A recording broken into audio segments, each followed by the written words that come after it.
Hey guys, welcome back to another Flesh and Blood video. So today I'm going to be playing Nebula Blade Viserai.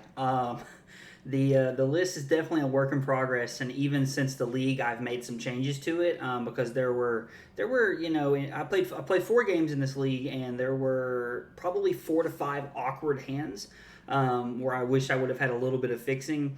And so, it's just one of those things that's going to come with building a deck. And a lot of people are going to ask, why are you playing Nebula Blade? You don't need to be playing Nebula Blade. Well, I'm playing Nebula Blade not because I have to, but because I want to try it. Briar LL is coming soon, and I'm curious to see what that looks like and how that changes. Now, you have you have two real options. As far as playing Viserai post Briar Ban when Rosetta Thorn is gone, you can just jam Reaping Blade into the same build you've been playing and keep everything the same way it is, or you can go to Nebula Blade and change the deck quite a bit. Honestly, it's really whatever your choice is. I think Nebula Blade is a better weapon than Reaping Blade, but 2 resources is a lot, and it does hinder your deck in quite a way that you have to change a lot of the deck around. Honestly, I have made a very significant change from the Viserai deck that I've been playing. So this is my first take on the deck. I appreciate you guys for stopping by, and I hope you enjoy the video.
I just realized I forgot to unmute my mic. That's hilarious. Oh, that's so funny. Oh, Lord. All right, well, all the things that I explained before all this started, I am playing Nebula Blade in my...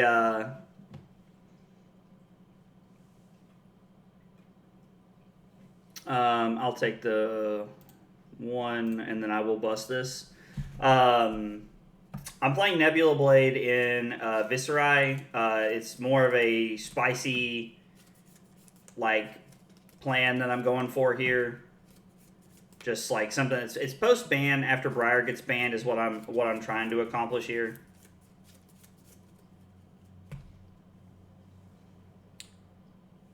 So they're gonna arsenal something here. They're obviously not very familiar with the ins and outs of.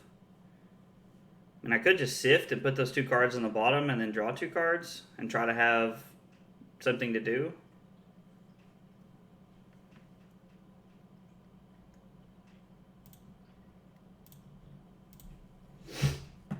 Alright, gain an action point.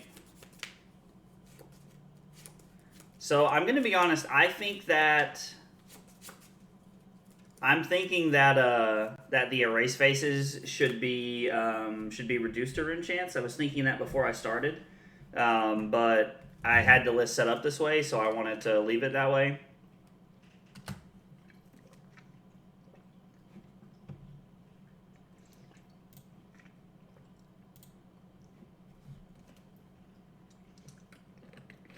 All right, attack for 4.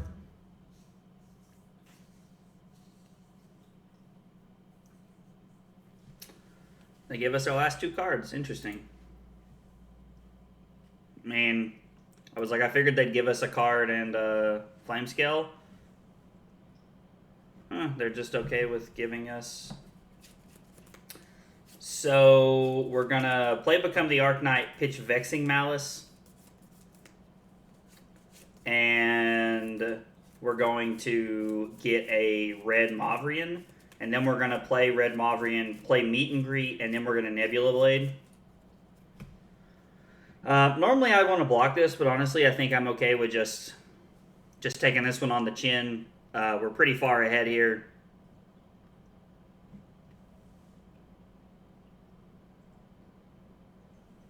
And I don't really care if they have they got an Ash out of that situation, which I'm okay with.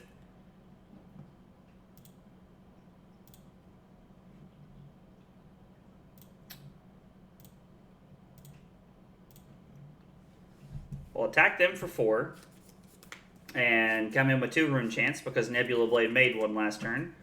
And so now we're going to get to come in for 4 and 1 and then on hit make a rune chant. Seems pretty decent to me. Now I also get the sense that my opponent doesn't really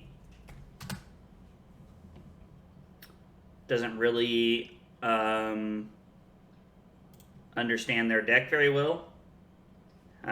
So 5 rune chance, put our opponent to 17.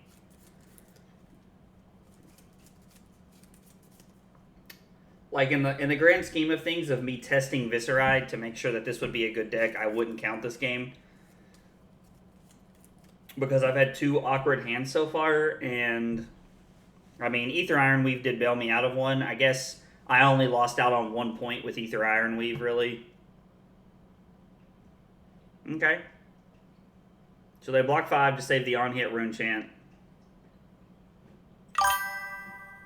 Hey, Ben, for 19 months. Appreciate it, brother. Bob the Third. What? What are you talking about? Yep. A card was put on the bottom of the deck, so they left the card in Arsenal and put a card in their hand. So this hand is really good because we get to Mordred Tide, Swarming Gloomveil, Meet and Greet, and then we get to Nebula Blade. Or we can always just block with the Meet and Greet here. Like we can block with one of the 3 block blues in our hand.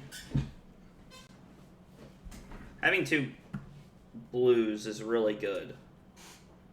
Our opponent just plays Energy Potion and passes. I'm starting to think our opponent doesn't really understand like Flesh and Blood as a whole. Nothing. I just typed in something random, like the time I banned someone in Kyle's chat and gave the reason for ban as whom.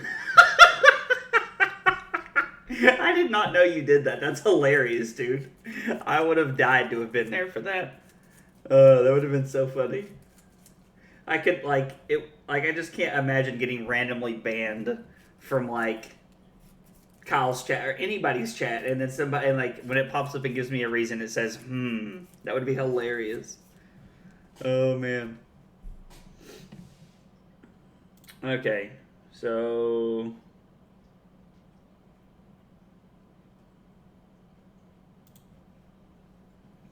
we're gonna attack our opponent for 4 with only the first 2 modes.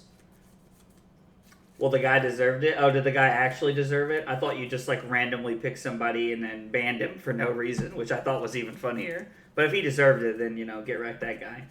I'm doing pretty good today, man. How are you? I was like, I got a few things I gotta take care of after the stream, but trying to enjoy a few minutes of downtime.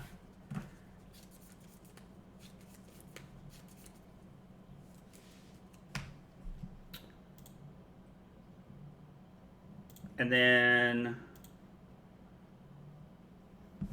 I was like, we know the arcane damage is coming through, so this is just 2 with an on-hit effect that they probably don't want to block, but they're going to. And then I'm going to Nebula Blade our opponent.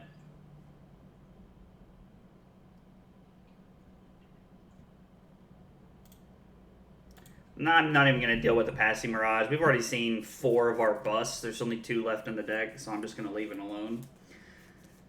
Yeah, he told Kyle to kill himself? Oh my god, that's awful. Like, I mean, like, unless it's like, like one of us, like, being funny or something like that, that's one thing. But if he was, like, some random person, that's just weird.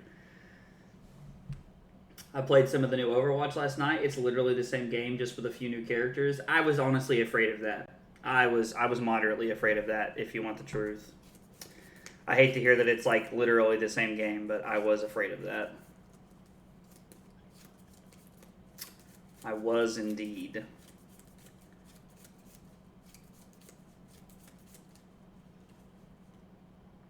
Like, are a lot of the characters the same, or like are all the characters new? My opponent just plays Energy Potion and passes. Alright. So normally this hand would be pretty weird, because we'd want to block with one of our cards here. But this hand does allow me to Rattlebones, Pitching Sift, 1 floating, get Swarming Gloomveil, and then Revel, and then pitch Runeblood Incantation to Nebula Blade for like 1 billion rune chance. I mean, honestly, at this point, I'm up so much, I'm not even going to worry about blocking. Like, until this guy presents like a Kyloria or something like that, I'm not even going to like give him the satisfaction of blocking here. Most of the okay, let's see, on the Xbox Friends list, when you're playing the game, it reads it as the first Overwatch. That's also really weird. Most of the characters are the same. I hadn't played in a few years. I remembered how to play the couple characters I tried. Yeah, no, I mean, that makes sense. Like, I haven't played Overwatch in a long time. Like, the only character I really played as was Tracer. I would probably still remember how to play Tracer if I had to guess. This is the first time that I felt like our opponents put a real turn together, if you want the truth, so Rattlebones. Rattlebones is such a good card. I'm honestly wondering if Rattlebones shouldn't be a one-of in this new list. Like, it's a good card, but I just don't see it having a ton of value. We'll attack Dramai, 2 rune chance that are just coming through. Well, I guess he has AB1. He could pitch cards now.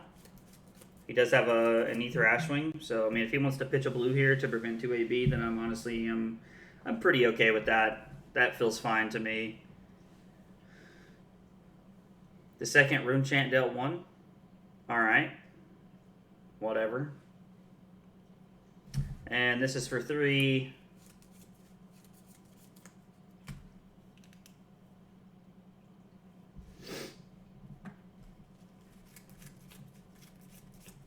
Would have been nice to be able to play the Revel before I played the Gloomville so that all modes were active, but, you know. Can't have it all.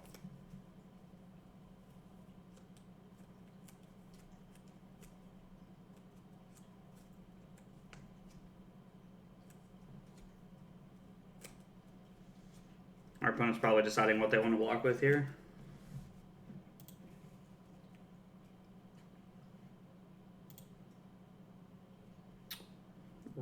Rebel. Rebel. So we go up to 6 Rune Chants here, and we're going to come in for 4 and 6 with an on-hit effect of making another Rune Chant. Nebula Blade has felt... Like, there have been 2 turns this game where, like, I needed, like, my whole hand, or I needed my whole hand, or I needed Iron Weave. And, like, so Iron Weave and Snapdragons are basically just there to bail me out of awkward hands. That's all I see them as. It might be that Tunic is just consistently better in this build of the deck. I do like that Iron Weave blocks for 1, though. And he pitched all of his cards not to die to the Rune Chance, and now he's going to die. Unless he has, like, a defense reaction there. He's going to die to the 4 physical coming in.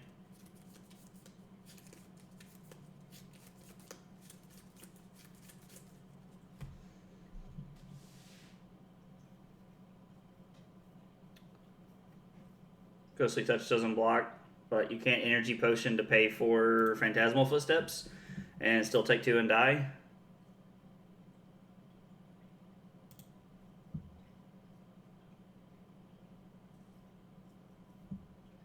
Should have popped the Energy Potion earlier. You could have prevented one of the last Rune Chants and not died there. Okay, so my first game is against a Dromai. I'm going to be honest, I think my opponent hadn't really played a lot of Dromai or hadn't played a lot of Talishar and didn't really understand some of the client interactions. That's tough. You know, I've been there in that learning process of learning to play Talishar over the last, couple months, really, and it's a little bit of a grind, and it's a process to learn everything and when you need to do everything and what you need to click. Now, I also think my opponent had a lot of unfamiliarity with the Dromai deck as a whole. I think the matchup is favored for Viserai, but I don't think it's favored that much. So, hats off to my opponent for playing a deck they're not comfortable with and trying to get better at the game. That's how we all have to do it, honestly. And, I think I'm glad that people are doing that because it shows that the player base is trying to be mature and grow in their own game and their own style of play. Now, honestly, I don't think there's really a point in the game where things got out of hand. It just kind of felt like a slippery slope where I just started running my opponent over and I just kind of stayed ahead the entire game. And I think that's just what happened there. Yeah, that honestly, that wasn't much of a game.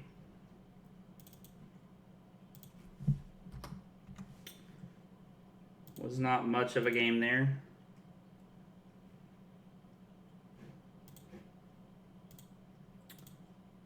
Oh yeah, I have to... Ooh, this should be interesting.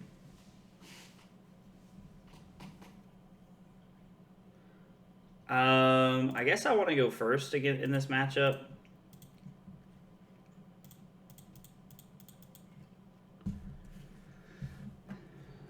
Arknight Shard, read the runes.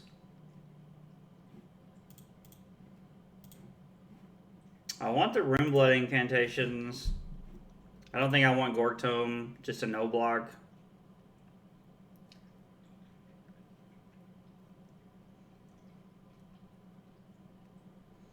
I mean, honestly, I don't think there's anything wrong with just playing 62 cards. We'll just try it like this and see what happens. This is going to be a longer game, for sure.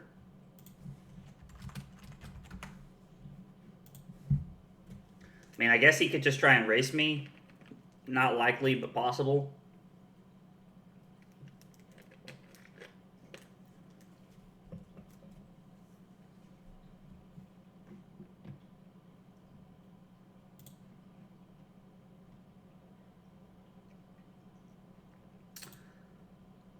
I mean...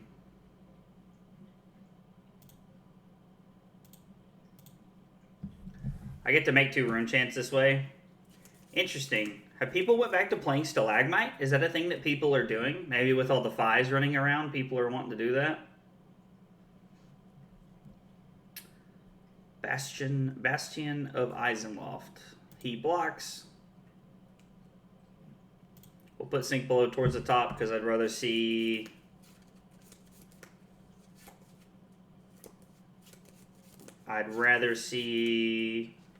defense reaction first.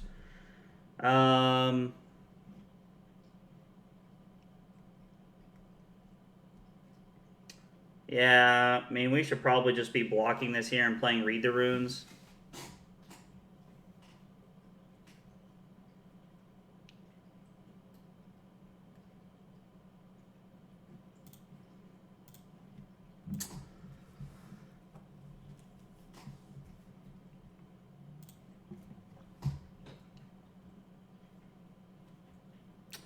I wish... Yeah, I mean, would be nice if I could activate Grasp and then do that. The only way to do that would have been to block with the Read the Runes, and then we wouldn't have been able to play the Read the Runes, so that would have just not been a good play. Because Read the Runes was just more than Grasp there.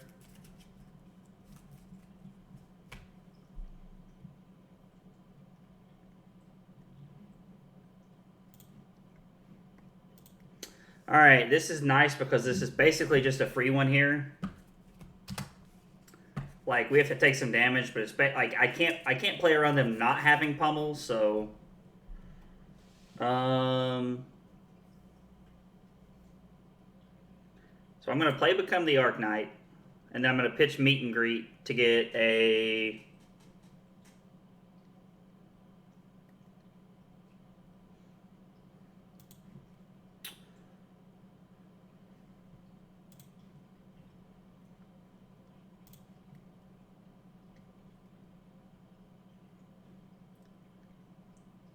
to get a Runeblood incantation. So we're going to play a Runeblood incantation.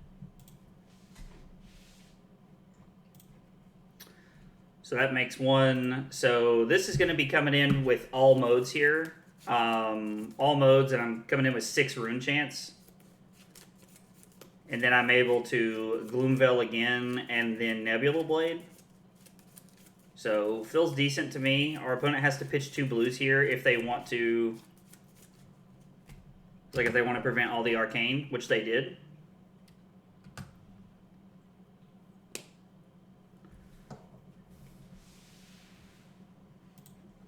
Sink Below? Yeah, I was like, the fact that he's not blocking this feels like a Sink Below to me. The card was put on the bottom of the deck. 4 and 1.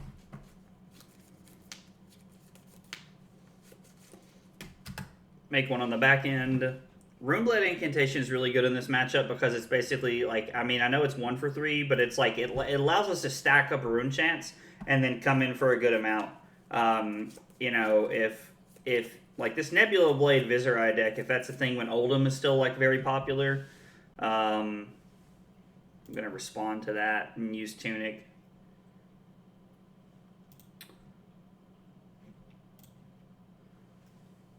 Yep, and then I'm going to attack for 4 with an on-hit effect.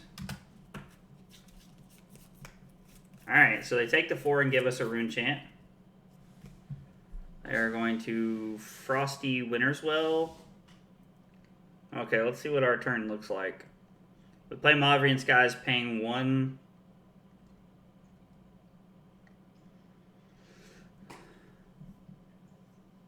And then we Vexing Malice, and if they Ice React us, that's the end of our turn. Man, I think forcing them to Ice React us is fine.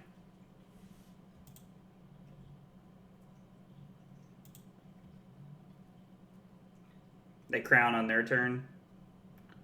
I mean, that's fair.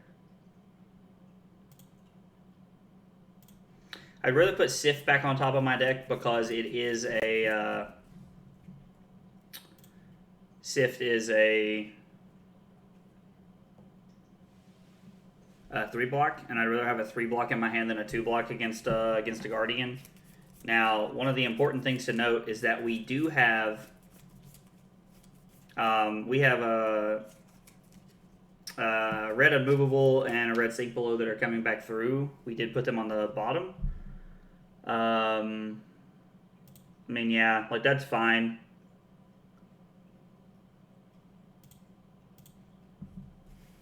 Like, their Stalagmite is gone on the third turn of the game, and we're getting to push decent amount of damage still. Like, they just took the Rune Chance this turn, and they're taking this. I feel like they probably have a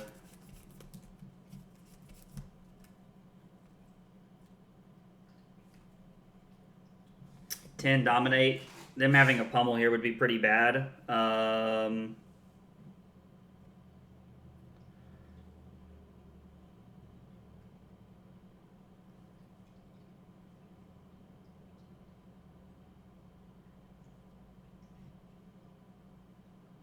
Man, I take 8, go to 24. I'd rather keep the Mordred in my deck. Yeah, see, that's exactly what I was afraid of. I mean, I guess I probably should have blocked with the red, and then I can pitch these to unmovable. Well, no, I can't because it has dominate. Yeah, so I mean, there wasn't a good line for me here. I'm going to discard the Mordred Tide. The Runeblood incantation is better for me here, and I think I'm just going to Arsenal the unmovable and keep this in my hand. I mean, I would like to get this on the field, but I don't think it's worth it this turn. Especially having Arknight Shard right here. Like, we can pitch Arknight Shard to play unmovable. Pay 1 to avoid discarding.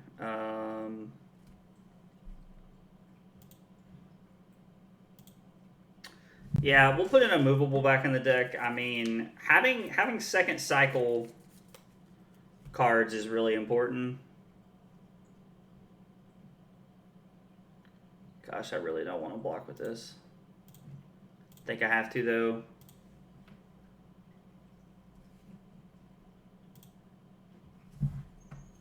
I mean, and like, well, I can use Tunic. No, because I have 3, so it'd cost 5, and I just can't do that. I mean, I guess I could pitch this to come in. That just feels bad. I'm just going to leave this in my hand. Like, unfortunately, there's just not really like a line of play here that I can make. I guess I could Rattlebones to get Gloomveil.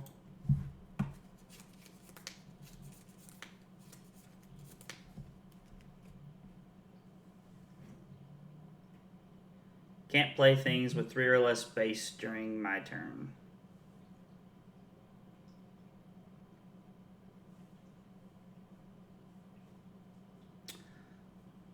Yeah, I mean...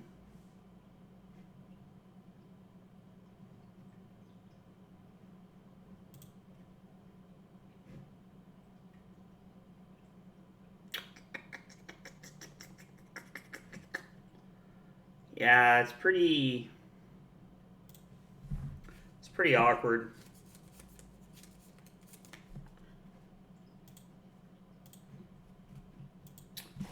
So Arknight Shard gives us a 4th Rune Chant, and this covers us up for 8.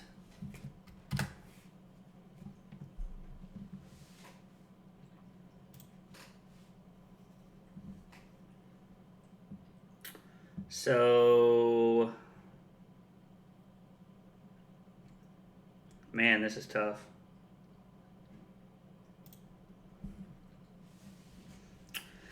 Yeah, I mean...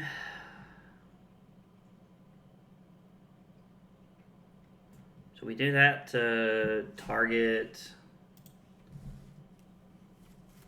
Gloomveil, and then we attack with Gloomveil and then Arsenal the Spellblade Strike? Or is it better to just attack for 8 and Arsenal the Rebel? It's probably better.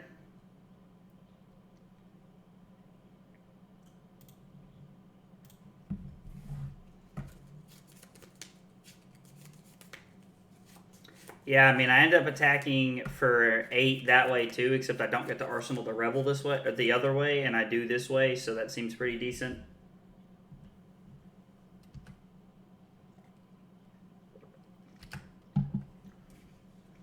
He lets the damage hit.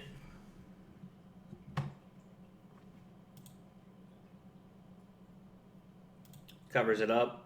Yep. Sink below from hand. We end our turn. We Arsenal Rebel. And we draw Garbage. Man, this is so bad. I mean, probably whatever they do is just going to consist of us pitching our 3 cards in our hand to use unmovable here. I mean, yeah, this is so bad.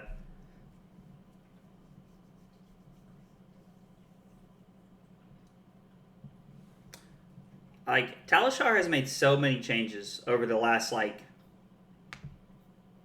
couple months. Like, even since I've just started playing on Talishar, they have changed so many things. And I think that they're good changes. Like, I've enjoyed them, but, like, the action point thing, like, I played Moto for too many years because I look at that, and in my head, I'm like, oh, okay, cool. Like, it means they're almost out of time.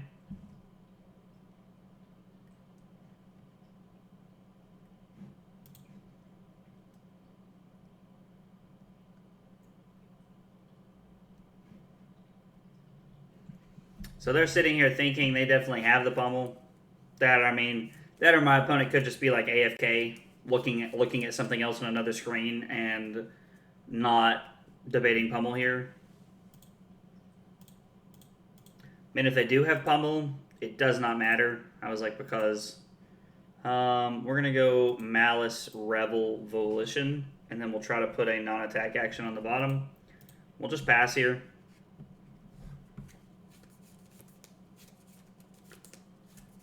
What are these hands?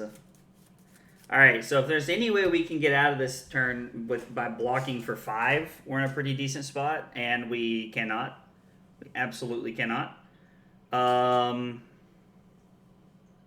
Okay, so what are we doing here? Mordred-Tide, Mavrian. Like, if we could block with Grasp and Sink Below, I mean, I guess we're just going to Sink Below and put Mavrian on the bottom.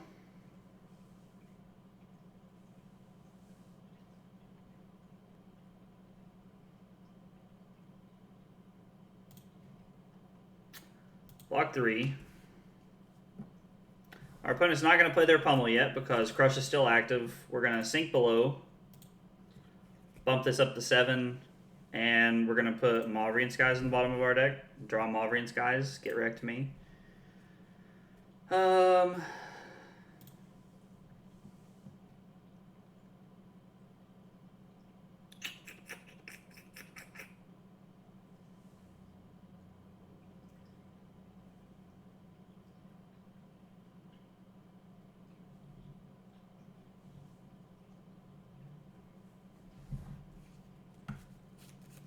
I assume our opponent, they're choosing order of pitch. I assume they would have activated Crown there to see an extra card to see what they wanted to Arsenal there. But, you know, it's kind of funny. Like, I spend this time playing against, like, Oldham and Bravo right now, and I'm like, man, imagine if all of this stuff had Go again, and they got to Hammer.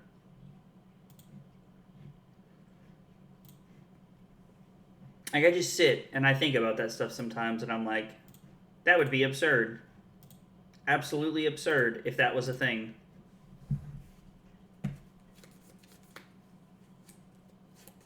I mean, alright, this is the hand. This is a decent hand.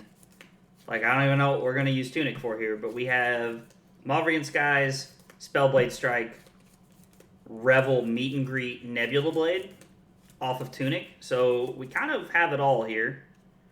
Like, we have our whole hand, and as long as they don't like if it's just damage, I'm gonna take it. Like, let this be like a blue Glacial Footsteps turn or something like that, please. Because let me tell you, I am gonna take raw damage right here. because I get to do it all. Picks go again. Alright, I said I was taking raw damage. Bring it. And then Frosty Hammer. Frosty Hammer? Well, it's funny to read that in the chat. Yeah, this is fine. So I'm just not going to use Tunic this turn, and I'm going to do everything but Nebula Blade, because I'm going to be one short. That's fine. Frosty Hammer was my nickname in high school. Oh, Ben, you silly goose. Yep, pay 1. I mean, I guess if they ice react us and we put a card on top, we could use Tunic and Nebula Blade at the end of the turn. That's not bad. So I guess we have multiple options here. Whee! Alright, so we attack for 4 and 3 rune chance, and we make 2 on the back end, 1 from Viserai and 1 from Spellblade Strike. I beat 3 people to death in the Wendy's drive-thru. Well, that's why. Says things like that, and then wonders why it was called Frosty Hammer in high school.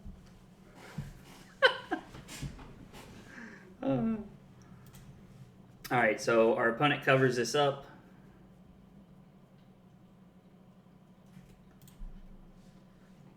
We play Revel.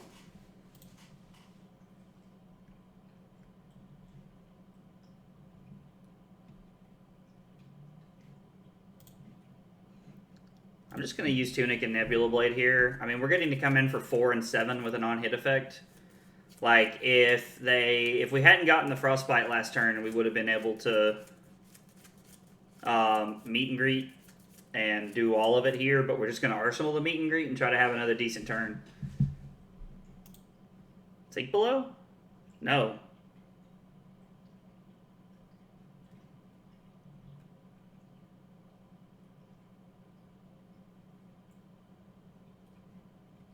Oh, Revel destroyed my rune chance. I wasn't even thinking about that.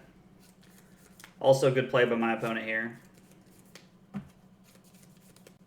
Gonna pick +7.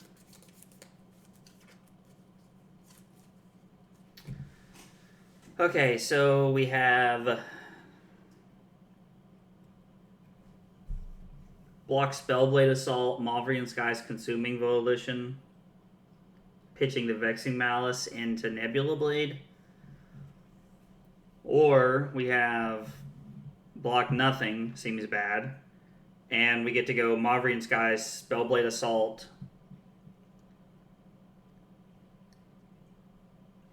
I think I'm going to block with Consuming Volition here. I'm going to take 4, go to 5. Alright, so we're going to play Mauvrian Skies.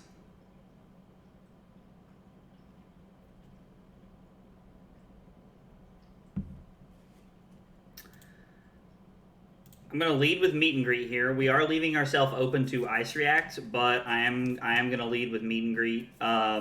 This is 4 go again, even though we haven't dealt Arcane damage because of the Mauvrian Skies, with a double on-hit effect, with the on-hit effect of make 2 rune chance.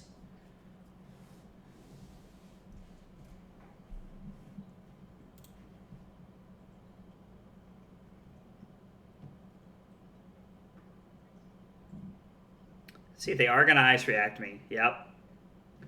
Nope, that's good. We'll put that back on top, and we still have the Nebula Blade. So our opponent goes to 11.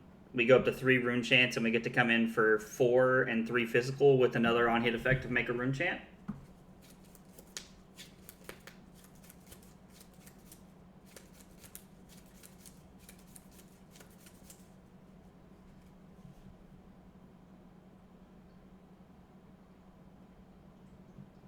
Yeah, okay. I already agreed to that. I don't know what our opponent's trying to undo. Maybe they wanted to block differently? I don't know. Like, they only blocked 3. They might have been trying to block all 4 and then just I don't know what they were trying to do there.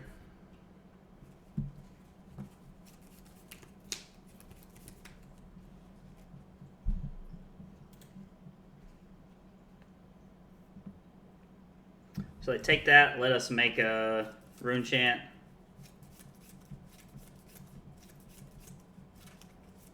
Okay. So they're coming in for a non-frosty 4 here, which means we can block Vexing Malice, Mordred Tide, Spellblade Assault, or I can block Spellblade Assault, Mordred Tide, Vexing Malice, Nebula Blade?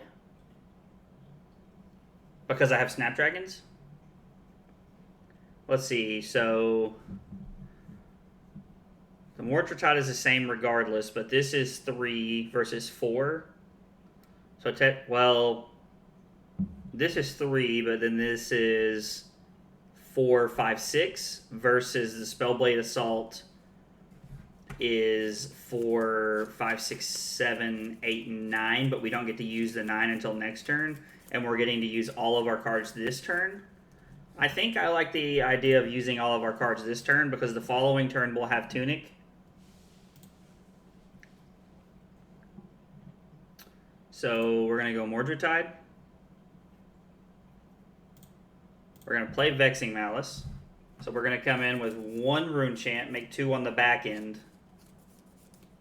So we're getting to attack for 9 this turn, and we have potentially 2 Rune Chants set up if it hits. But if we had done it the other way, we would have had like 5 Rune Chants sitting back for us next turn.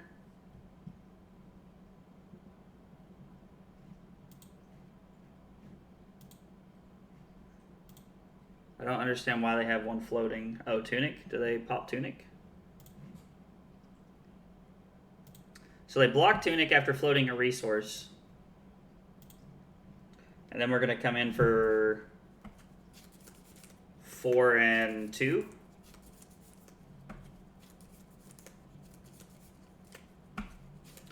You're probably going to take the last Rune Chant here. No, you're not. You pitched to it.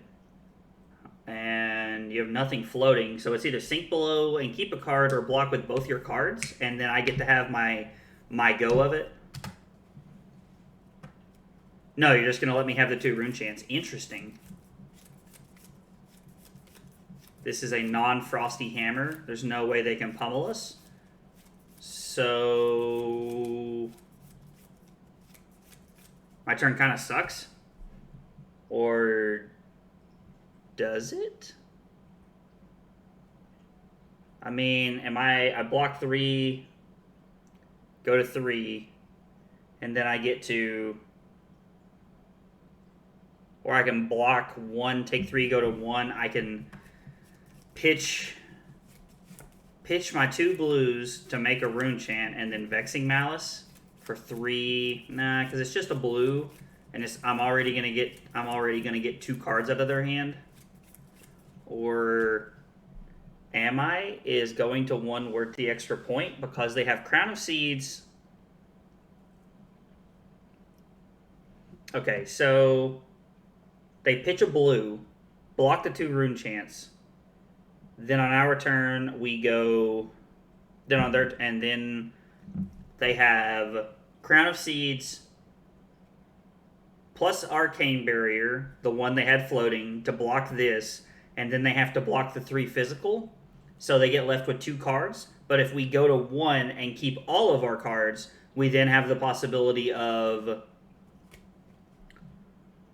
We get to leave them with 1 card, and they're forced to arsenal because they're forced to pitch an extra card, which means they get to arsenal or they get to hammer us.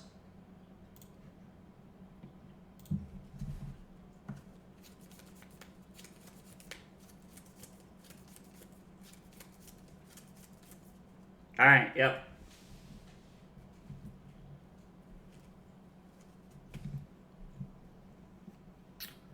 It is so weird that going to 1 against a deck that has Dominate is the correct play.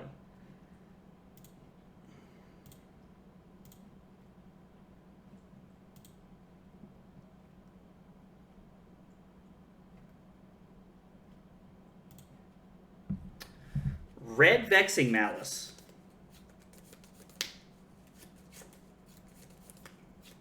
What a card.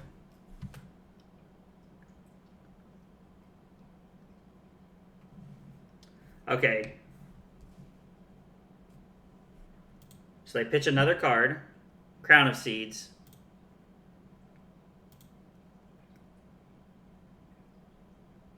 Crown and AB. Oh, I wasn't accounting for the card that they get to keep off Crown of Seeds. Oh, Lord. I might have done it to myself. I might have done it to myself. Also be nice if we had our Snapdragon Scalers right here. But the good news is that if their play is just to hammer me, I can 3-block. Ooh. They're going to Ice React me, so they only do get to keep one card. Interesting. Now, are you going to Arsenal, or are you going to attack me?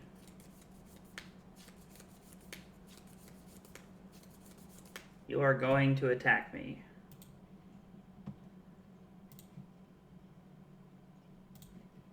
I'm going to sink below. Put the Revel on bottom. This isn't bad. Now, we can get Ice Reacted here, and it's a blowout.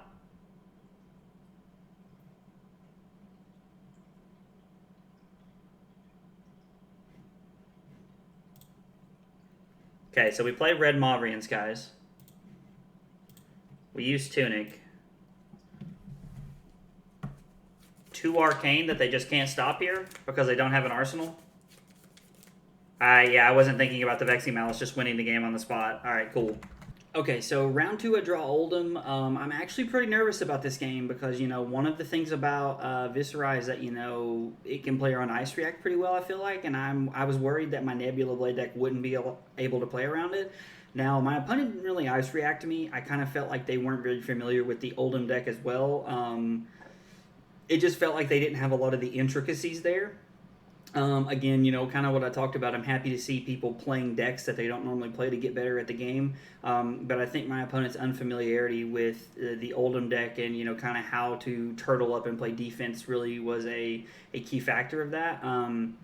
The sink below at the end of the game was very clutch. That was like a great draw. Now, I'm pretty sure I still had Grasp up, so I could have just blocked with a card and Grasp, but the sink below was very good. And the turn before that, I made the decision to go to 1 to try and strip every card but one of my opponents. Now, I actually made a miscalculation because they get a card back off of Crown of Seeds, but it was still good enough to put me in the driver's seat. So my play ended up working, even though I made a small miscalculation there. Ended up being able to win the game, and it felt pretty good to win against Oldhim. 2-0 with Nebula Blade.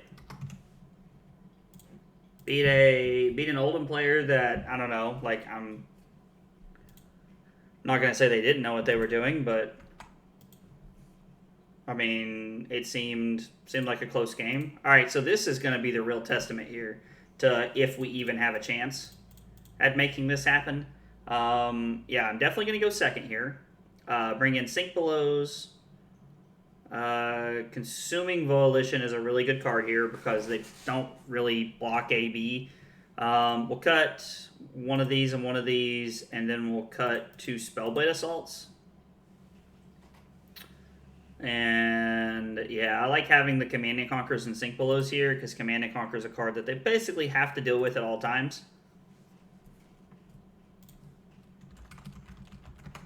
Ah! Hi, and good luck, opponent.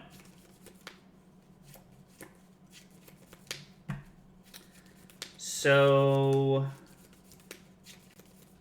I mean, they get to go first. There's not really a reason and for me to plan out my turn. Well, that was close. 1-1 at the end. Yeah, dude. Like Oldham's always like that. That's why I like playing against it so much because it's always these super close games. I feel like I always like the really close ones like that because I feel like they just. I feel like they just make you think. I really want to keep, like, honestly, this hand is, like, really solid as a whole.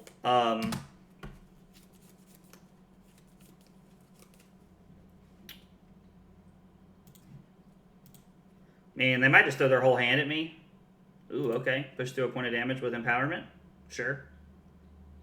Seems decent. So we're going to go to 39. Ooh, are they going to make something cost 1 less?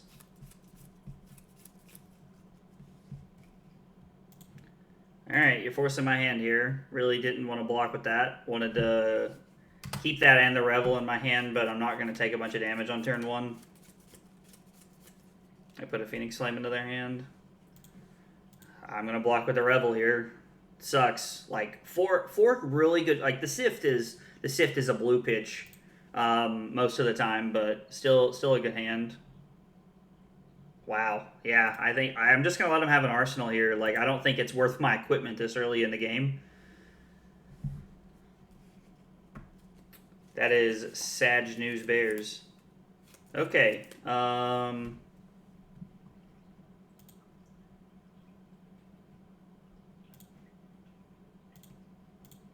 going to play Rattlebones here, which will give us a Gloomveil that we can hit. We will... I'm actually going to activate it this way because we still get to come in for 4 here, and we get the Nebula Blade afterwards. Normally my line would have been play the Mauvrian Skies because it gives me an on-hit effect with the Swarming Gloomveil, but I think that's better. And then we have the Sink Below to Arsenal here.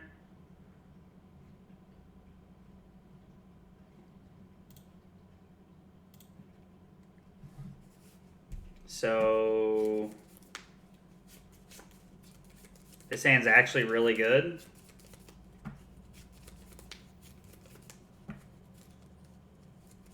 Yeah, this hand's actually like really good. Because we can Mauvrian Skies, the Spellblade Assault, Meet and Greet, and then or the Spellblade Strike, I mean, not the Spellblade Assault. We're going to be pitching the Spellblade Assault, and then we can pop Ironweave to Nebula Blade. I'm hoping we can get out of this with keeping all of our cards and blocking with Ironweave and the Sink Below to keep a Mask at bay. Because they are playing Mask of Momentum instead of Mask of the Pouncing Links. When you're playing Kodachis, it's pretty much always correct in my opinion. So we block this. And then we're going to try and block, like we have to block the 4th or the 5th thing here. Because if we block the 4th thing, the odds of them being able to put 7 things on the chain link is not very high. Modes are buff and banish and draw 2 cards. And they banish a Blaze Headlong. Interesting. Blaze Headlong is like one of the easiest go-again cards in their entire deck, so I'm pretty surprised to see them get rid of that.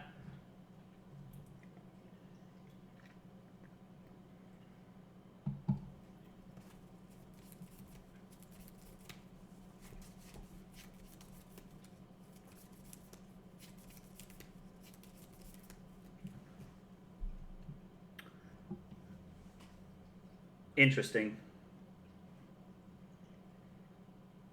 So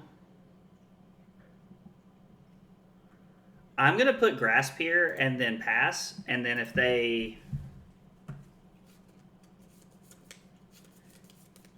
have a Razor, they have to play it here. Yeah, okay. I was like, so I'm not going to waste my Sink Below on that because like they're coming in for way too much anyway. But if they would have Snapdragon Scalers, I would have played my Sink Below and just got him right there.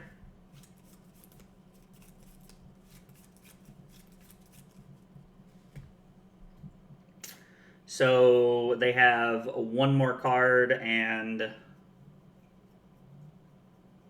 unless their last card is Flame Call Awakening, there's no way for us to get blown out right here by playing our Sink Below.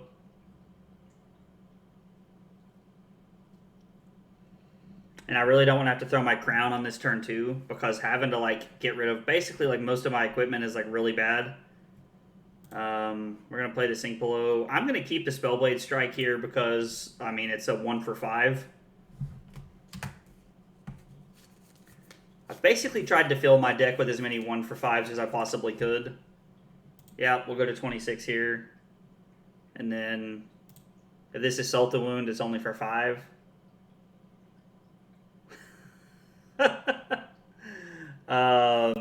Yeah, I mean, pop Snapdragon Scalers. Okay, so I was just completely wrong this turn, and they're able to just do so much. Gosh. They did put 7 chain links up, and I said that I'm playing this way because I don't think they'll be able to create 7 chain links, which is, man, that's I mean, that's rough. Like, I took a chance that they couldn't do something, and they could, and I got severely punished for it. Now, they take the Arcane, and they're just going to throw 2 pieces of equipment here to stop the on-hit effect. And then I'm going to come in for 5 and with an on-hit effect. Okay. This hand is really bad. This is a crown hand. We're probably going to crown and get rid of the Consuming Volition because basically any blue allows me to block pretty effectively.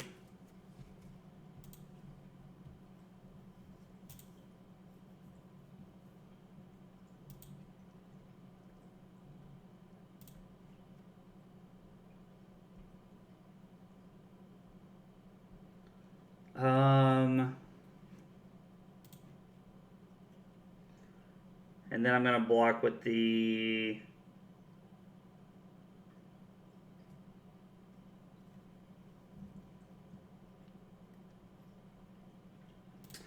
I'm going to block with the Consuming Volition.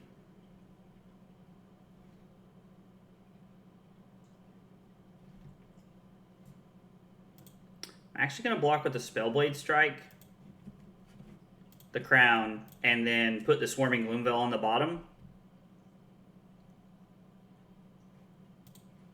I was like, and if I peel into a blue, I'm rolling. I mean...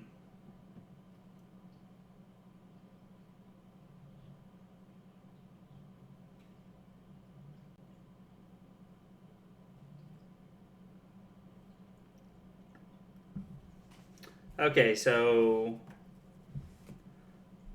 I can take 5 here, go to 15, because I have Mordred Tide, pitch Command and Conquer's Consuming Volition, and then I can pop this to come in for 6. I mean, I'm trying to make stuff happen here with my turn, like doing my best to play through variants here, which is not always easy to do. So, Consuming Volition. And the Rune Chant deals damage. I am going to have to Snapdragons here because this does not have Go Again, and I did not play a Mauvrion Skies.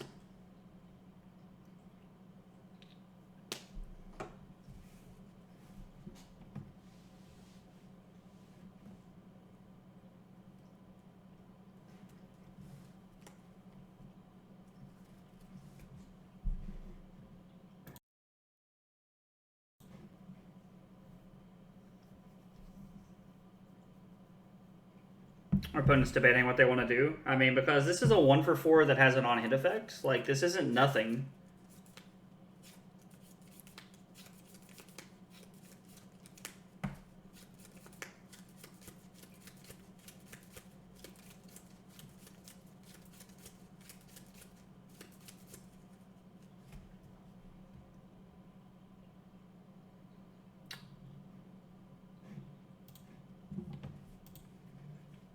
Yeah, I'm going to use my Snapdragon Scalers here to give Go Again.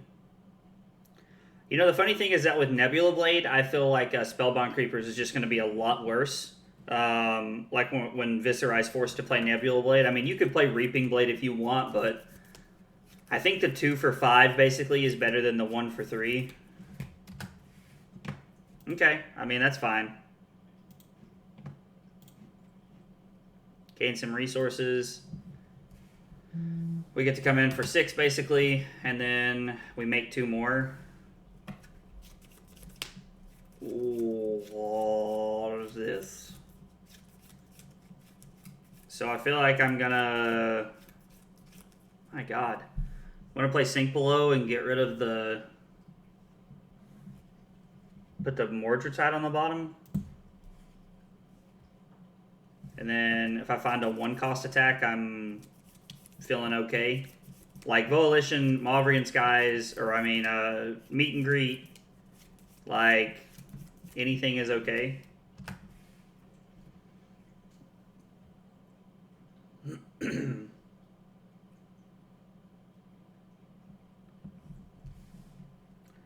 Time to roll the dice. Oh, oh, because he hit me for 3. Nice. It's funny to me because like you are rolling the dice in that deck because there's so many 2s and 1s and 3s in that deck. Like, and none of them work. Oh, on the bottom of the deck, I thought it said on the top. I was like, no, no.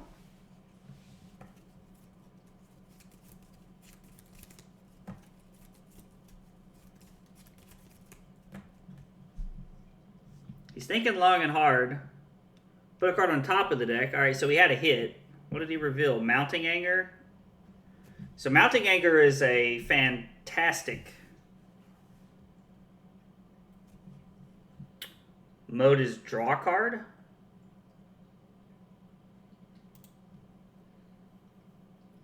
I mean, I think it's sad, but I think I have to go to 7 here. Ravenous Rabble.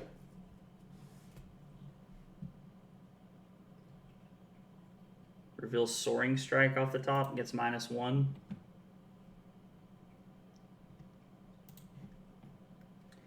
Not really worried about an Ancestral Empowerment or anything here.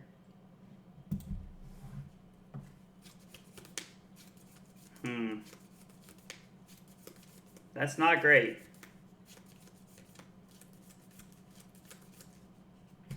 Okay. Okay. I mean, this does give this a pretty big on-hit effect, so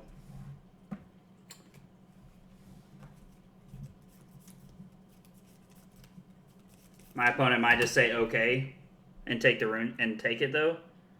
Oh my gosh. That's such a blowout. I understand why they brought in that all you got. They had no way of knowing I was playing Nebula Blade. Like, nobody in their right mind plays Nebula Blade. Only people that are forced to. I can sink below, put the Revel on the bottom. So I can play Become the Arc Knight. Yeah, I mean, there's not a great option here. I guess I'm forced to put Revel on the bottom and hope I peel into a Mauvrian Skies. Mauvrian Skies would be really good.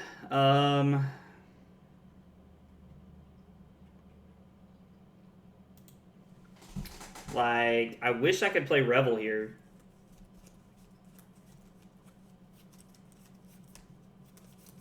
Hoping my opponent just has like a terrible hand that doesn't have go again.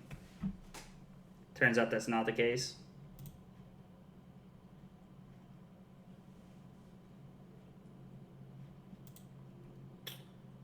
Yeah, we're just gonna like, we've not even given up like a really big hit or anything like that. Like, we've not been blown out by anything, but like we're just getting...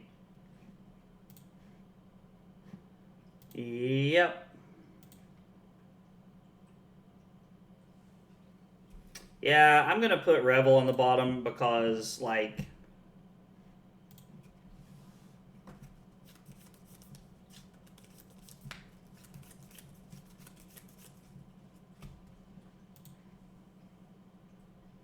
I mean, I'm just gonna block with this thing. Like...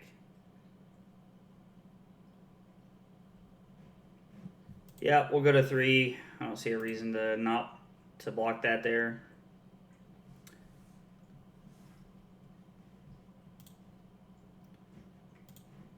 I think I'd rather stay at 2 here.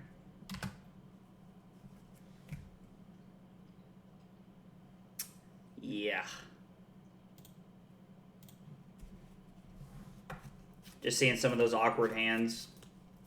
Yeah, like this is just the downfall of like there's too many awkward hands against a deck that puts on a lot of pressure. Like we needed our opponent to whiff at some point, and they just didn't, so we're just taking this one on the chin. They're going to go to 7. I'm pretty sure we've seen all of our sink belows.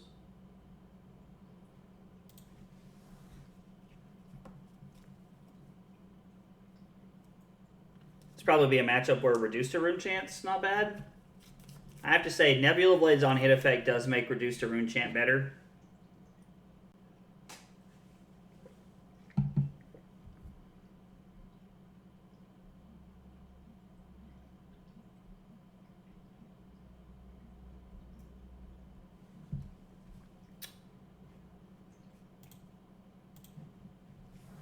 Maybe our opponent just doesn't have something that they just have something they don't really want to use, so they're going to block, I guess. Because they go to 10 off the Arcane. I mean, and it's smart of our opponent to block here. Like, if that's a card they're not going to get to use, they should block. It makes sense, but at the same time, they're so far ahead, it doesn't matter. Well, we're going to take the first one.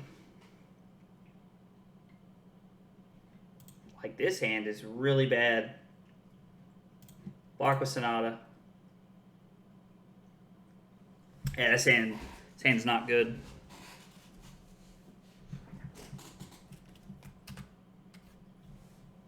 One of the things that I was afraid of... Oh, they had multiple take the tempos? Yeah, one of the things that I was afraid of... Oh, no. It's a blowout. Yeah, one of the things I was afraid of is that, like, Nebula Blade makes a deck where you don't want to block, like, basically ever. You just want to block as little as possible. Okay, so game 3 is against Fi. I already think that Fi's favored in this matchup in general. Like, I think Fi is favored in the Viserai Fi matchup with the, Rosetta Thorns in the deck. So I think that is already not a good thing for me. Now, I lose the game to an Ancestral Empowerment at the end of the game.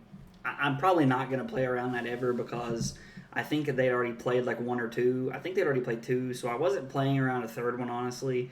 Now, losing the game to it is something to note because, Ancestral Empowerment's a card that you do have to play around sometimes given the way your hand is set up.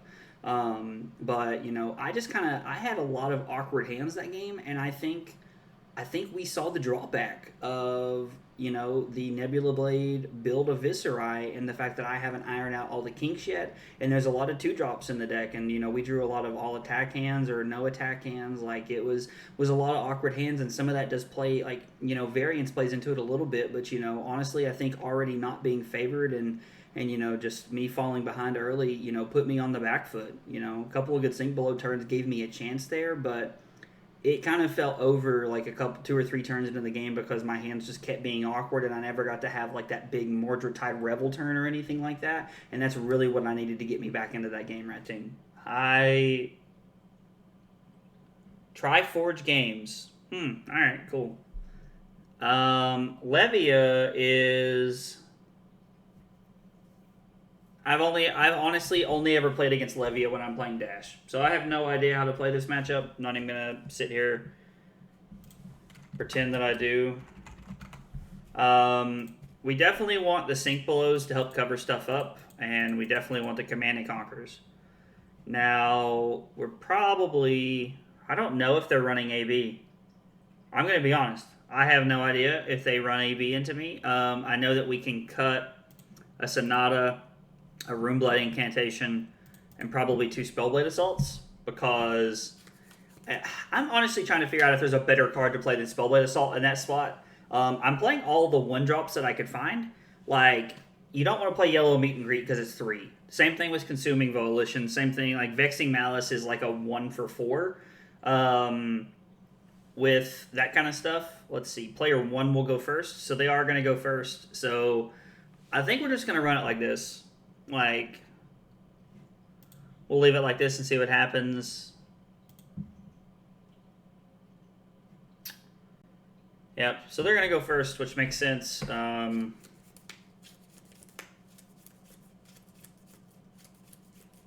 don't have a chess piece?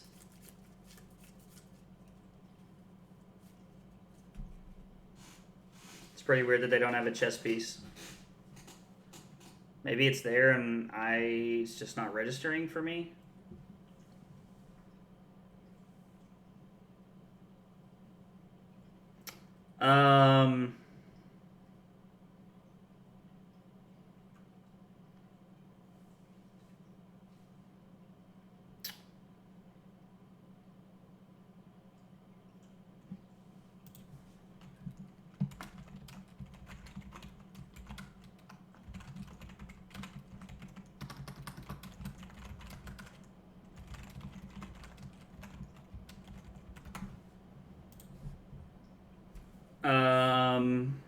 I don't want to take damage here, but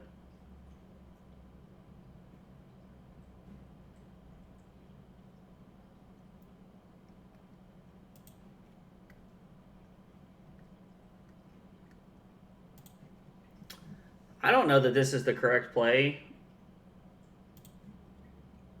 I do like drawing red Mauvrians, guys. I will say that. I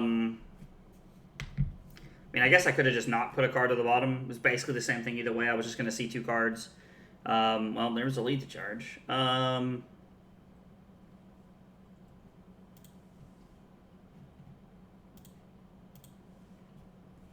Hopefully we don't whiff on 4 cards, because I have put myself in a situation where I need... I need to hit here. And we pitch lead to charge, playing Sonata. So we're going to get to see 4 cards. I mean, obviously I want to live the dream and just hit both. And they have Null Room Gloves.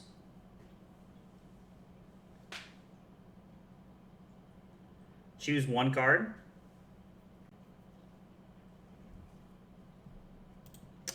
I'm going to pick Red Meet and Greet.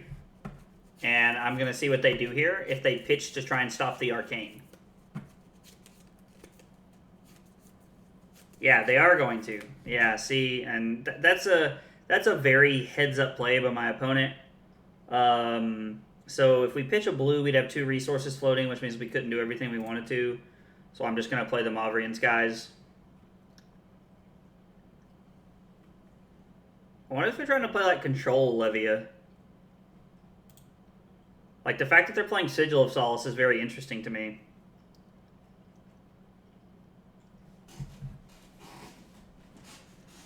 So they get to block the 1 here.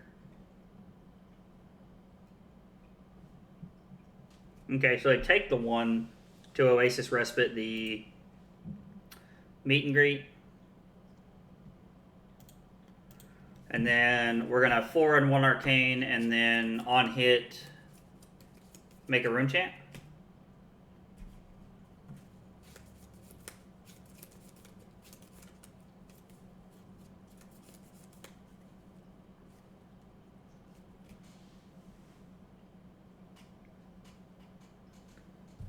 So let's see.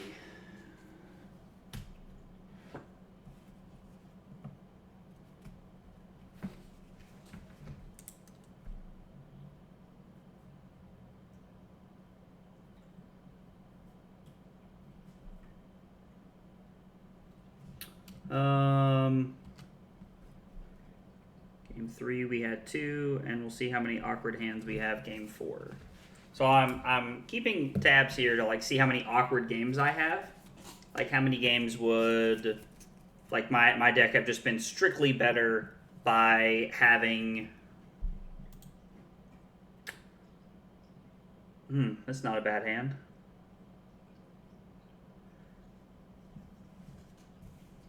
Like, this is what we wanted to be doing. I think I'm just going to say no blocks and take the 4 here, go 36, just so that I can have the Sonata to play.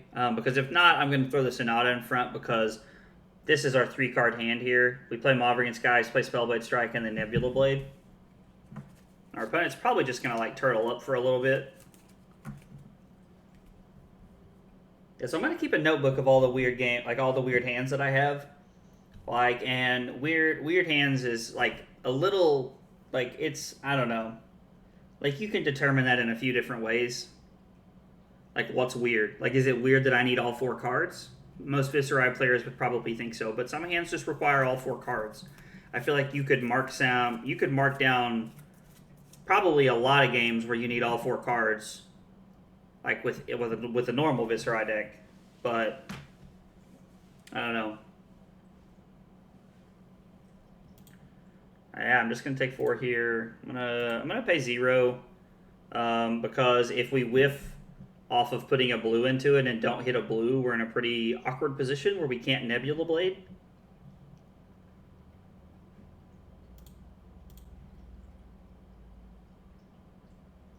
That's not a bad card to Arsenal.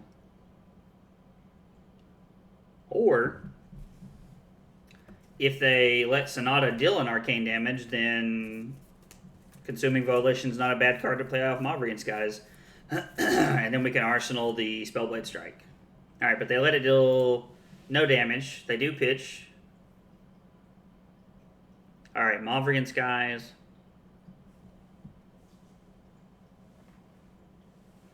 This is also a game where our opponent just doesn't have Husk. So, like, it's probably going to equate to them being ahead, all things said and done. Like being ahead in the life total race, or them being behind in the life total race. Do they have another Oasis Respite? Man. Alright, well, at least we're getting them out of the way early, I guess. And then we get the Nebula Blade for 4 and 2 rune chance. I mean, they can throw a card and they can throw Scabskin Leathers here if they don't want us to have a rune chant. Now, the funny part is, like, I think if you played like 50 games against this Nebula Blade deck, and the amount of times that it was worth you having a turn versus stopping the on-hit effect, you would learn to value over time that you would rather have a turn as opposed to the 1 rune chant. Now, if you let Nebula Blade hit the course of 5 turns over the game, then that's 5 extra points that I'm coming across with. But I think most of the time you're probably just going to value that you would rather have a hand to do things with. I dropped my shuffling cards. As opposed to blocking the on-hit effect. Because he's going to want, like, the Skullcap or the Scabskin Leathers to be able to block the Consuming Volition, or to be able to block something else. I'm also debating, instead of playing blue Lead the Charge, if I should be playing yellow Lead the Charge in this new build, because I am playing a lot of 1s in this deck instead of 2s. So blue Lead the Charge is so good in Viserai right now, because you're playing Command and Conquers on the side, and you're playing the rainbow set of Shrills. And so being on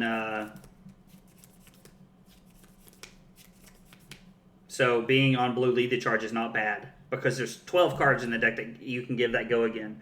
Now this is yellow Lead the Charge. We don't have a blue in our hands, so we would have to reconfigure that math. Okay, so if we play Rattlebones,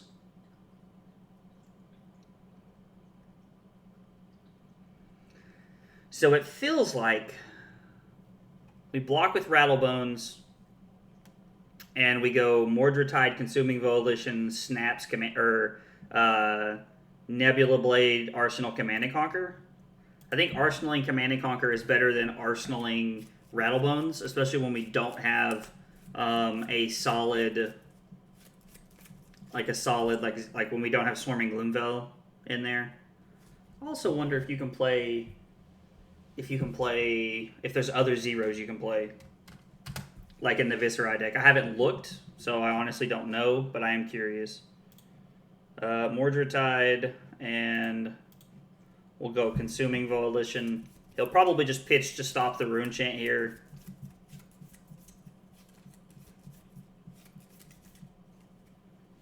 My hands have been pretty fundamentally playable so far. Like, without the rune chant hitting, this is just a 1 for 4. Which is honestly not that scary. Like, 1 for 4 is honestly, like, pretty... Not a great rate, honestly, because it's... They're blocking it anyway. Intertesting. Yeah, I think they read the card and then realized they didn't need to block it. And then we're going to come in for 2 Rune Chants and 4 off the Nebula Blade. 2, okay, so nope, they soak up those, and then they block for 5. Stop the on-hit effect. That math be mathing. Arsenal the Pummel. Come in with a Romping Club.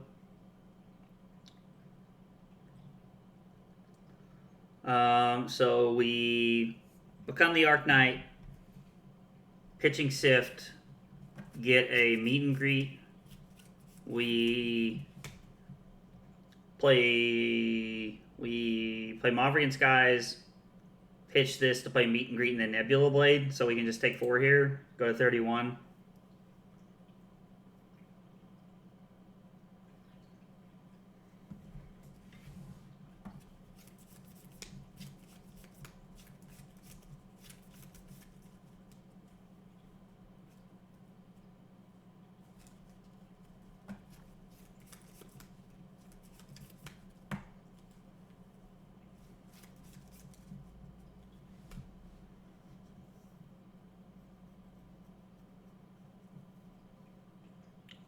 Our opponent's like either like doing other things while they're playing against us, or they are having internet problems. I mean,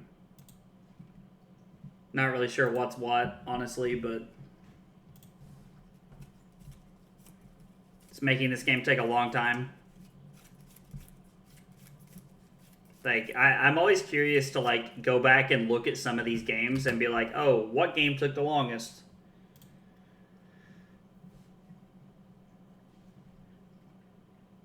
I wonder if this person is like if they're a store owner or something like that. We'll discard this. We will get.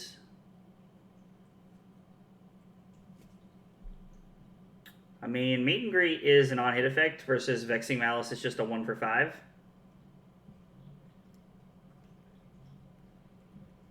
I think I'm going to take the Vexing Malice here. I'd rather the like I guarantee I'm pushing through some arcane damage right here. Now the blue Mavrian Skies on hit effect here is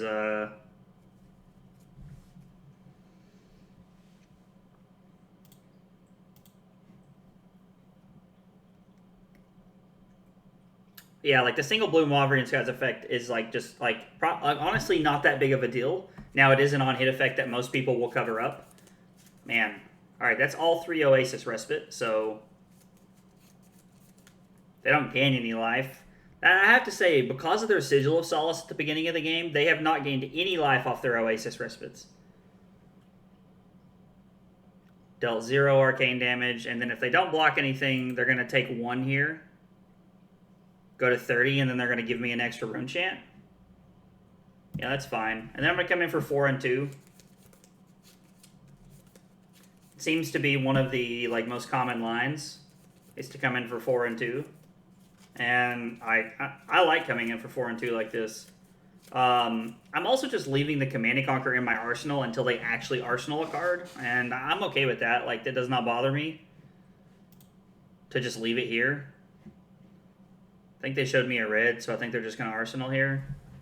Nice. Now, I wish I didn't have the Sink Below in my hand.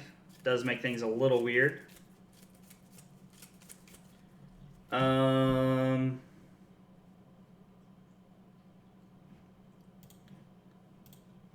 Assault. Making a Rune Chant, and then we're going to come in for... We're going to come in for 3 and a Rune Chant here, and then I'm just going to Command and Conquer an Arsenal to Sink Below.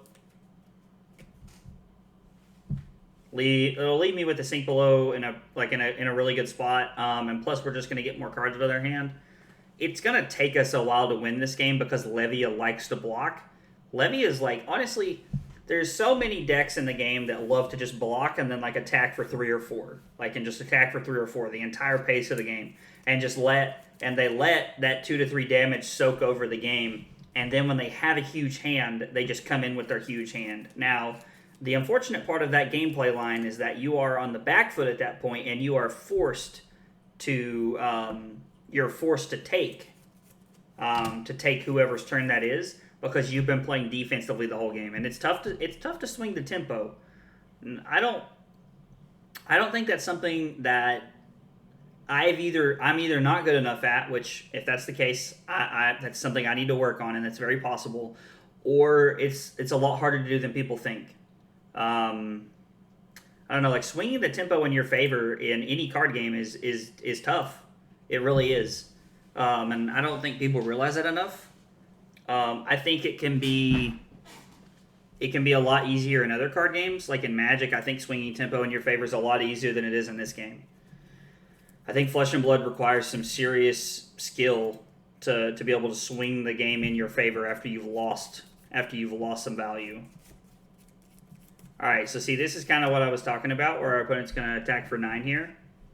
I could block with Spellblade, strike, go to 25, and then I get to pitch this to activate, come in for 3 and 1, and then Nebula Blade.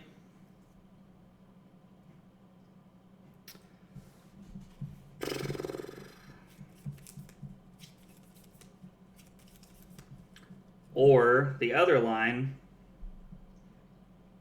and I'm only coming in for 1 because I haven't played a non-attack action. I guess what I could do is just sink below one of these cards and hope to find something better. Or the line could be block with Meet and Greet. Actually, it's probably block with Vexing Malice. So it's block with Meet and Greet because I want Vexing Malice in the deck in case the game does go late. So I block with Meet and Greet. I pitch this to activate this, come in for 3 and 1, and then 4 and make 1 on the back end. That seems fine. Yeah, and I want to keep Vexing Malice in my deck because honestly, that 2 arcane damage at the end of a game is so relevant. Like, that is something that not enough people talk about, in my honest opinion. Vexing Malice at the end of a game, it has won so many games. I've seen it win games for people, and it has lost me games because I wasn't considering it. I was not considering the 2 arcane damage from Vexing Malice. See, this is where I think our opponent might try and turn the tempo a little bit. Because they've got 2 blood deck cards. They can't just not block, and they can't just block a whole bunch and take arcane damage, or take not arcane damage, but blood debt, because they will just lose the game over time with that. And this is, moments like this, I'm kind of thankful, because Levia has to have a little bit of time to set up. It really does. And so Levia being required to have some time to set up gives me a real chance to chip away at their life total, get a little bit of a lead, and then when they're ready to play offense, I've set up a sink below, and I can take a little bit of damage as the game continues to progress.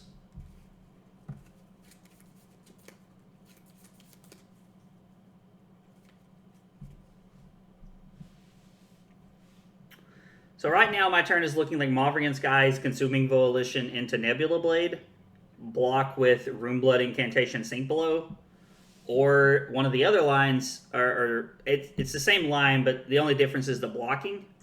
A 6 was rolled. Ugh. That's bad news bears. I don't think that Levia really has on-hit effects that I'm aware of. So I'm kind of inclined to block with Crown, put this on the bottom, see what we draw, take 5, and then have the sink below. But, man, I also could play it and pop Ether Ironweave, but that doesn't seem necessary. I think it's better just to block 3, take 4, and then, no. Crap. Alright, that sucks. It's not what I had in mind here, but so they're just going to join me at I'm going to join them at 19, and then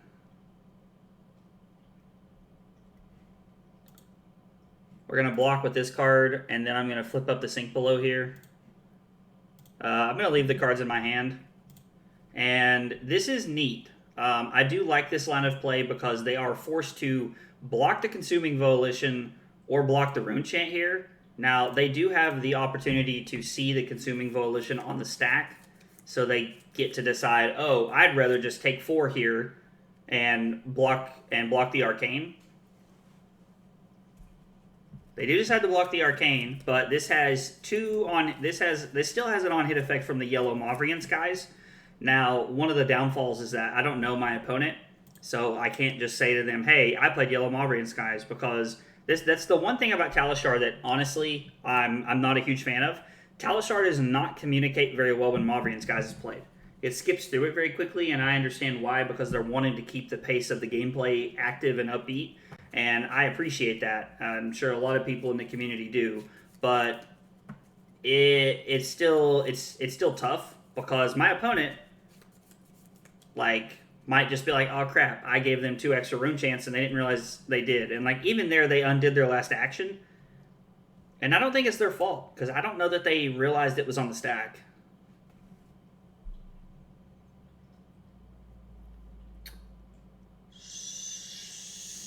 So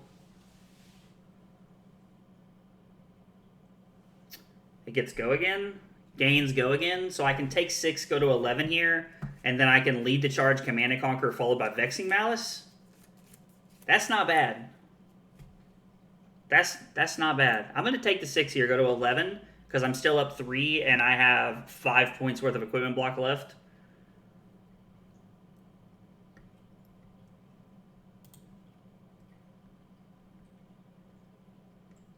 One of these lead the charges could be any blue card and it wouldn't matter. All right.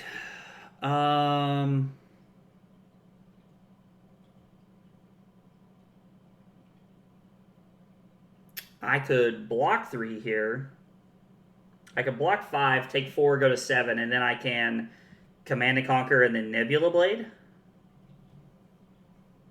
It's technically less damage to do that, but I'm going to block 2, take 7, and go to 4. That's tough. That is actually really tough. Still throwing my cards away. Let's see. Is 3 life better now or... Man. And if I had Snapdragons, I could give this go again, pop this, and then get in with a Nebula Blade.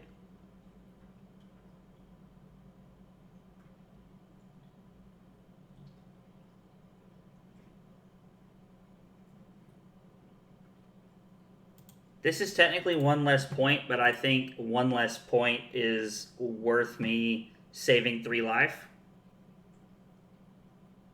I'm saving 3 life to deal 1 less point to my opponent, and I'm still coming in for lethal here, so... I don't think that my line of play is exactly bad.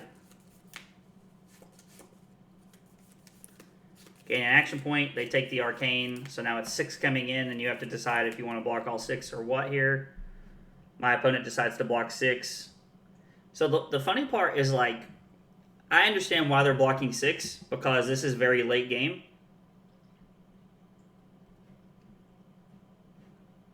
And they don't want to have to take damage. But it's also, it's just that card's a 2 for 6 right there. It had no text. Well, I mean, I guess it had the text of you can't, I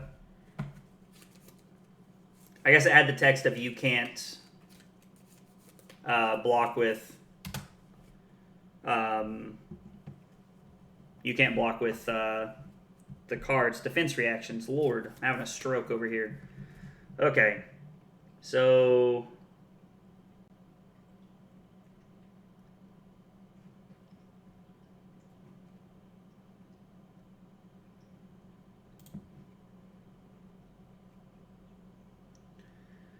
So I'm thinking that...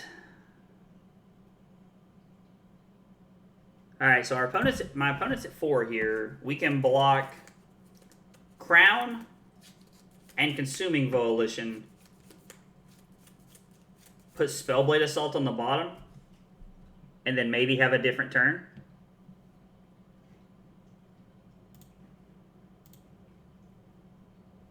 Because Even if we just draw another red card that does nothing, we're still looking at the same turn.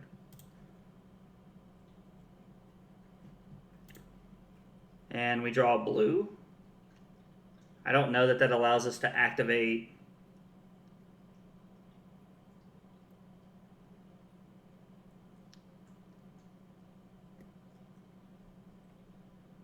So we take 2, go to 5. I don't think that allows us to activate.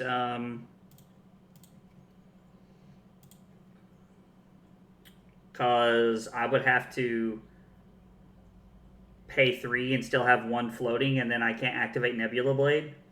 So it's better for me to just come in for 3, go again here, and then Nebula Blade my opponent for 4 and 1. The Rune Chant hits. They're going to throw a card here, and then I'm going to come in for 4 and 1.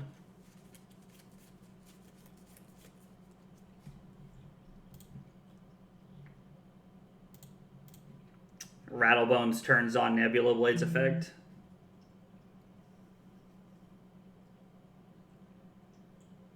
They take the 1 arcane. I mean, they can throw Skullcap and a 3 block here and stay at 2. Which is not that bad. Yeah, so they get to keep 2 cards in their hand. Like, this is pretty good.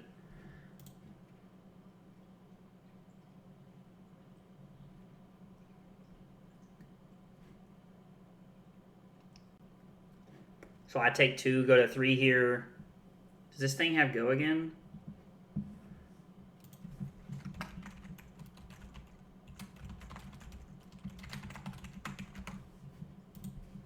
Yeah, if my opponent had Husk here, they're like they're so far ahead at this point.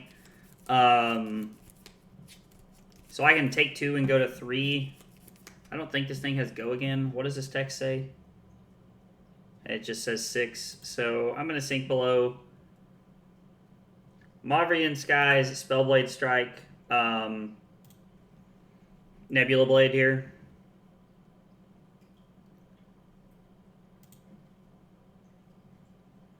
Mavrian Skies, Spellblade Strike.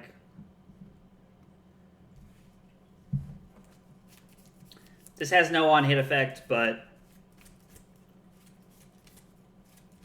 player 1 canceled their blocks. Okay, so they're going to have to pitch a card to deal with the Rune Chants.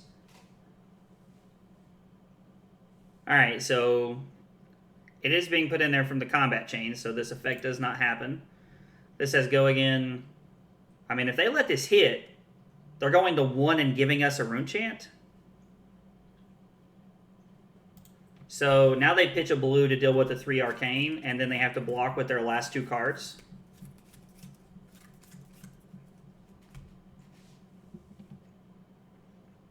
What?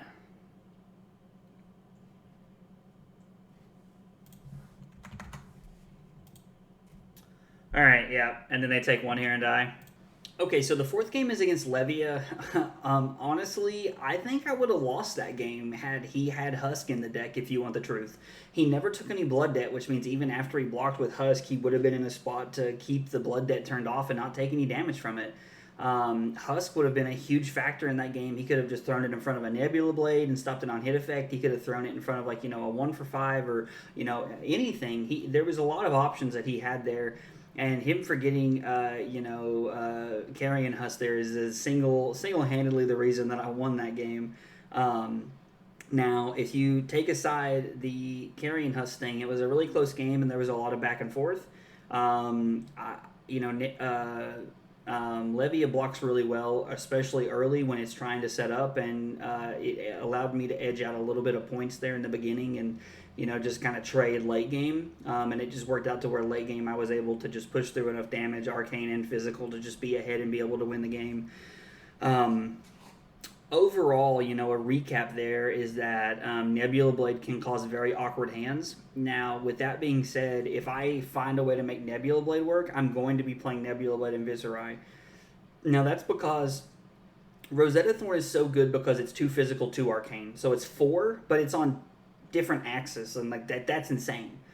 Reaping Blade is not only not for 4, it's only for 3, but it's all physical. So it gets covered up by 1 card, and the ability on Reaping Blade is really not that relevant in my opinion. Now, Nebula Blade is 1 more resource, but it comes in for 4 basically all the time, and it allows you to sorry, I'm having a moment of lapse here. It allows you to have an on-hit effect with your weapon, which is really neat. Now, Revel and Nebula Blade is kind of a non-bow because even if it hits, you're not going to get to keep the rune chance, so that is something to think about. But I still think the upside of Revel and the upside of Nebula Blade outweighs that little downfall right there. It's something I noticed in one of the games that I wasn't thinking about, but I think finding a way to make Nebula Blade work is really going to work out well, and I'm tweaking the list a little bit, and I'm probably going to come back and try it sometime soon to see if I can make it work any better. But, if you guys have any thoughts or ideas about the deck or something you might change, let me know in the comments below. I'd love to hear it. I'd love to hear your thoughts or ideas and maybe try something out. But thanks for stopping by, guys. I hope you enjoyed the video. I'll see you next time.